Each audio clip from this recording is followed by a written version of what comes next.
Hi, morning everyone. You are watching one of my videos from my channel dedicated to English language. This is an intermediate advanced video recorded entirely in English, but we also have videos from my playlist Basic, which means that I explain all the topics, grammar topics, vocabulary topics in Portuguese, right? Before we begin, subscribe to the channel, hit notification bell so that you can get the latest updates from my channel. I upload videos almost every day, and we have more than 350 videos available. Yes, I have uploaded more than 300 videos already so that you can search the topic you want to study and have fun studying English grammar with me. Right now we are in the middle of an English cycle, English grammar cycle, which means that after I finish studying with you these topics of grammar, we will start covering other topics as well, vocabulary, phrasal verbs, and so forth, okay? Alright, give a thumbs up if you enjoyed the video. What are we going to talk about today? We studied the definite article combined with many expressions. When we use the definite article, when we don't use, and today we will see how the definite article combines with adjectives and nouns. Let's get going. Let's start. Okay, so this is my notebook. Viewers from my channel, this is my notebook. Every lesson I do this, right? I'm recording all the videos using only my cell phone, but it's very practical because the notebook works as my functions as a blackboard, so that I can show you all the topics. When we say, for example, we refer using the plus a noun, it has many meanings. We can refer to a specific situation, but not necessarily a specific situation or thing or person, right? We can refer to many things, but not necessarily it's specific.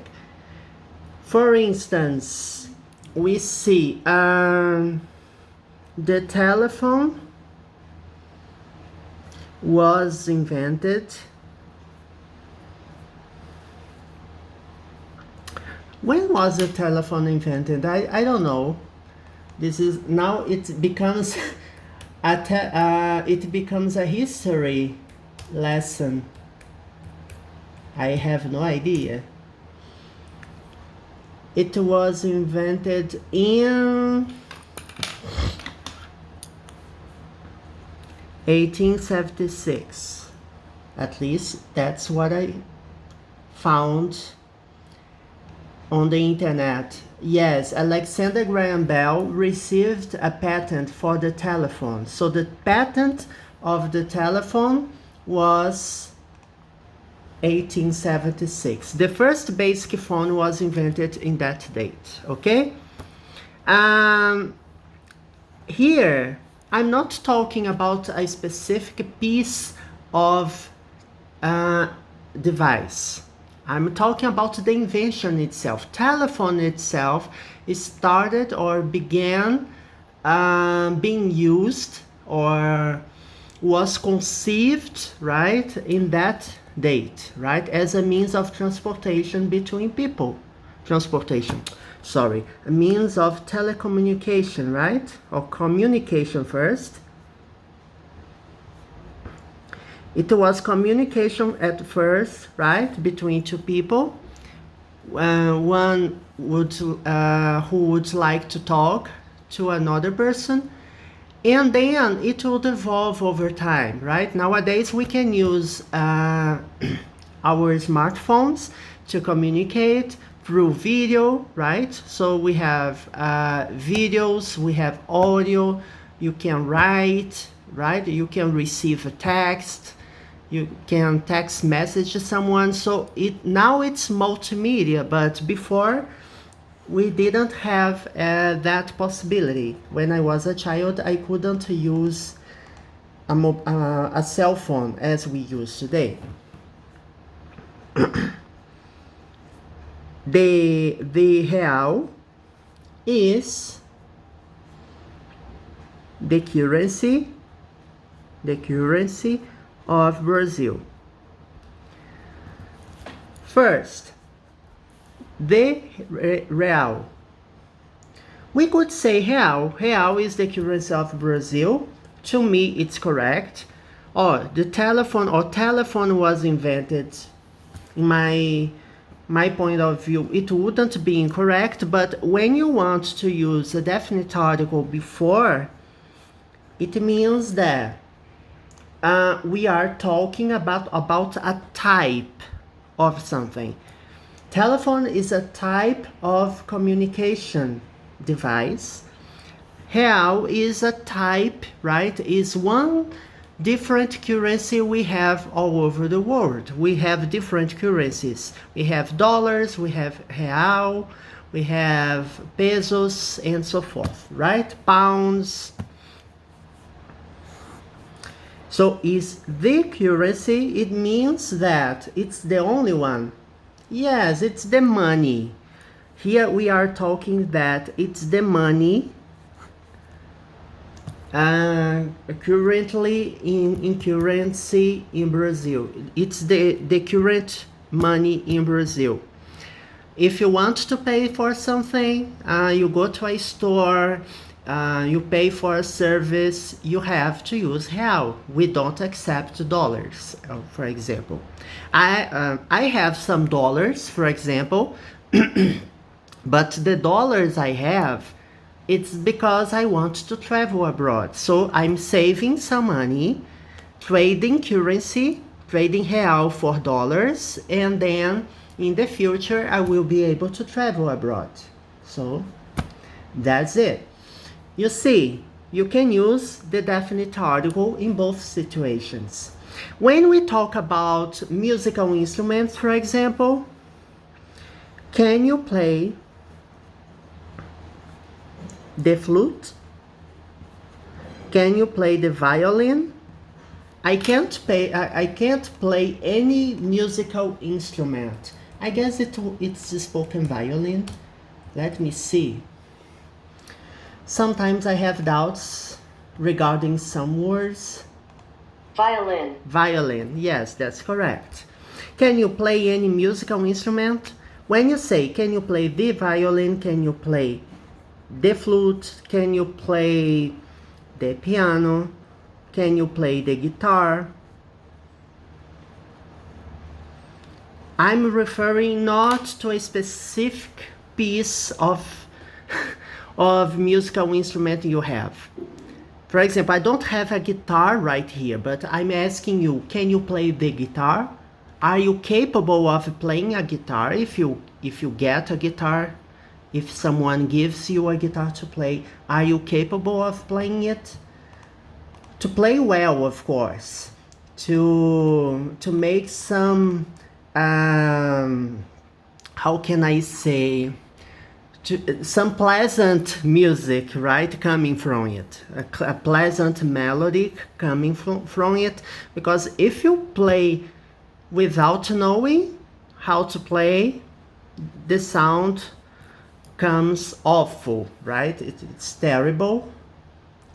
I can't play any instrument. When I was a child, for example, I was given the flute to play. I was giving a flute, for example. My aunt gave me a flute. Here, I'm referring to it's a flute. I'm not specifying the brand of the flute. She gave me a flute. I couldn't play the flute.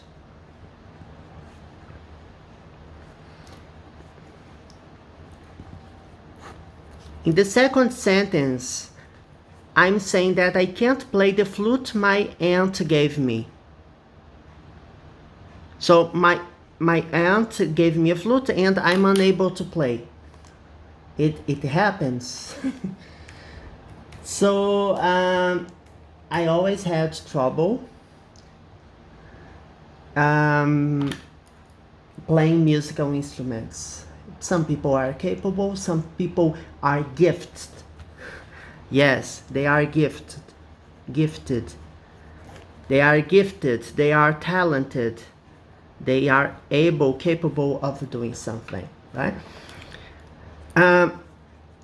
So here we have different examples, one using an indefinite article and another one using a definite article. You can say, for example, I'd like to have a guitar.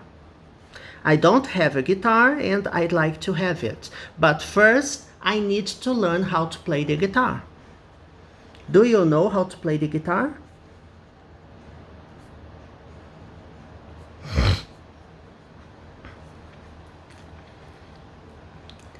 I guess the shortest way to ask the same question, can you play the guitar? It would be the fastest way.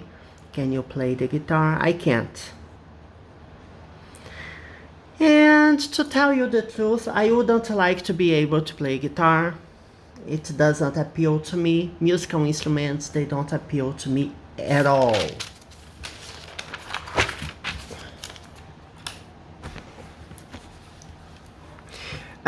Let's see more examples, right? We can use the plus an adjective to refer to groups of people, and we don't use a noun. In that case, we don't have a noun. In general, adjectives, they come, for example, when you say poor women. Poor is the adjective that comes characterizing, we would say, signaling that the women are poor, right? Okay, but when we want to refer to a group of people in general, Brazil doesn't take care of the poor, for example.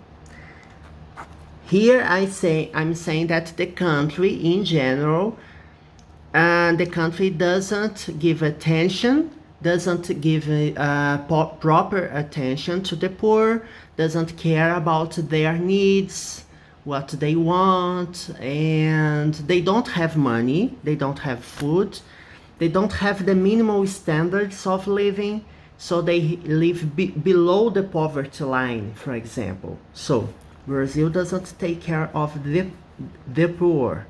I'm talking about the category of people, everyone who is poor, right? The rich,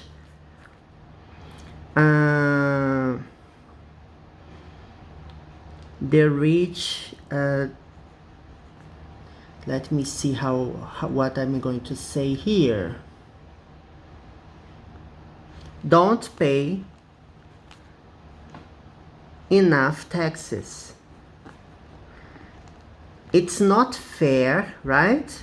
It's not fair because the poor pay a lot of taxes and the rich, they don't pay enough taxes.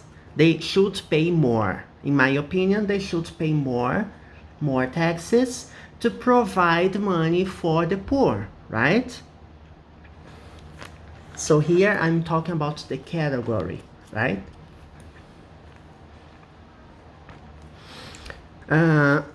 Rio de Janeiro